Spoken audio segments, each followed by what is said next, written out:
Hey guys, welcome to the channel. Today we have a 1-year-old Nothing phone, and I think this phone is still capable.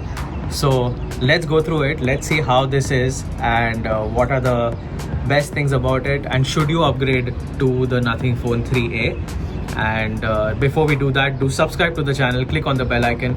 Don't forget to like the video, it really helps the channel grow. And now let's talk about the phone. Let's look at the phone first and let's look at the design. The screen is really good, edge to edge. There is a very minimal kind of chin, I would say, and bezel. You have a camera cutout, which is not so bad. It's a very small cutout, and yes, you do have a scratch guard which comes out of the box, so that's there. You have a very plasticky kind of a design, but you have the volume rocker over here, the power button over here, which looks really nice, and you've got an iPhone like bottom where you have speaker grills, USB-C microphone and all of that. Back, which I absolutely love, with this glyph which is there, so I really like that. It's one of the best things your phone can have, and I really like it in such a bright environment also. The glyph is doing really well, so that's nice. And then you've got a nothing branding over here. You've got a pattern which goes like this, which looks also really nice with their red accents, and yeah, overall it looks really nice. It feels solid, so that's nice. And now let's talk about the display first. So this is at full brightness, and it's a 120 Hz AMOLED display, so you can see that it is absolutely smooth and really blazing fast. So I think overall it does really well for what it is meant to do. Now the Nothing Phone 2A has got a little bit of a less brightness compared to the Nothing 3A. So you're looking at about 100-200 times brightness, which is 100-200 nits of brightness, which is more compared to this phone over here, which is the 2A. But in day-to-day use, you will not even come to know, and it gets pretty bright outdoors. So I am outdoor practically, so you can see that it's absolutely bright.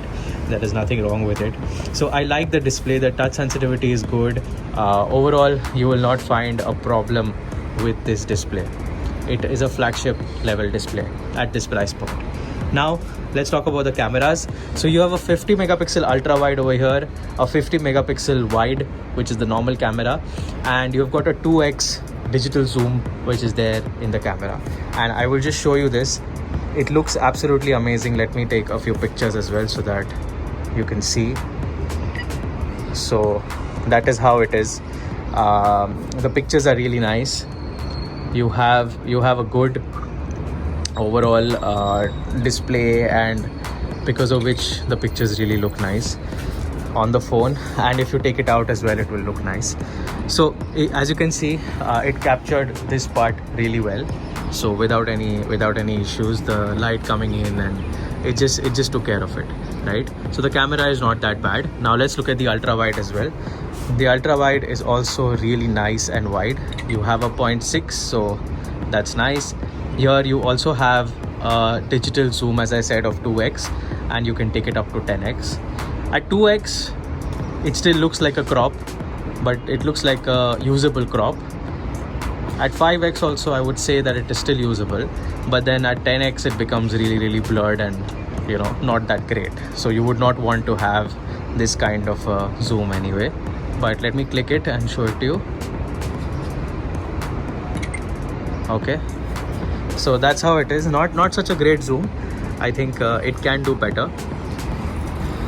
So that's how it is, and I think the cameras are really good. You have other modes as well. So you have a portrait mode, you have time-lapse, panoramic, expert, all of that coming in the picture.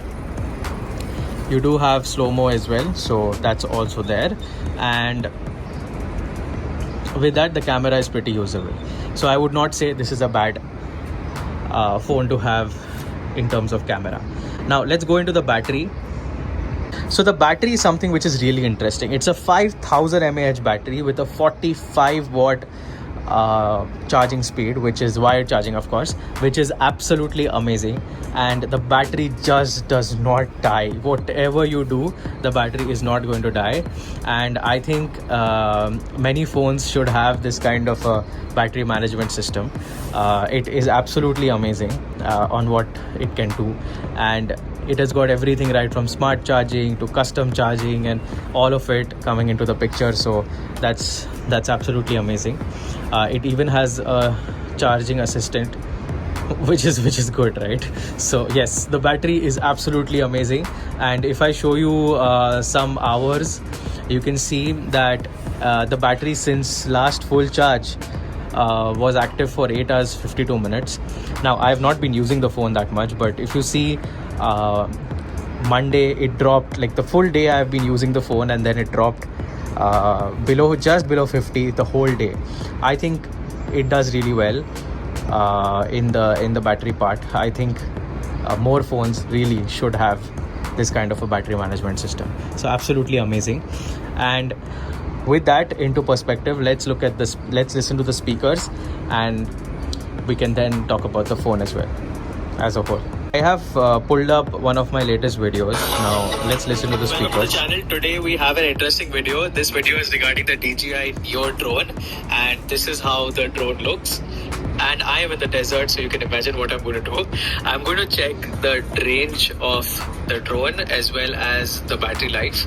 So I've got the Fly More combo. There are 3 batteries in it. We're going to check only one, and we'll see how much time does it take.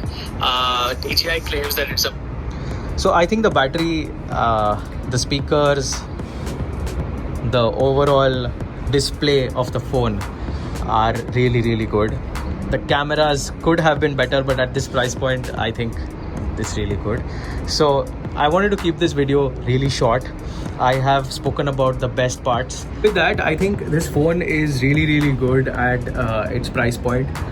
Do you need to upgrade it? Now let's talk about the specifications. And I wanted to keep this at the last of the video so that we understand what we are dealing with first of all.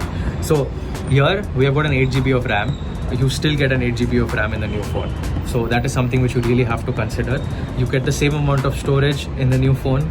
You get the same amount of storage here. That is 128 to 56, whatever. So you get that. Plus, you have a change in the processor. So the new phone has gone for a Snapdragon 7, while this one is a MediaTek processor. But does the processor really stop you? That is something which you need to answer for your own self. But according to me, the battery is good, the speakers are good, the display is good, the cameras are decent. I think it's a good thing to have, unless you want a telephoto camera, which is a 2x optical zoom. So then you need to buy the 3A. But otherwise, this phone is absolutely amazing. So that's how it is. And let me know down in the comment section if you want to look at the 3A as well, so I can get that and review it. And as usual, thanks for watching.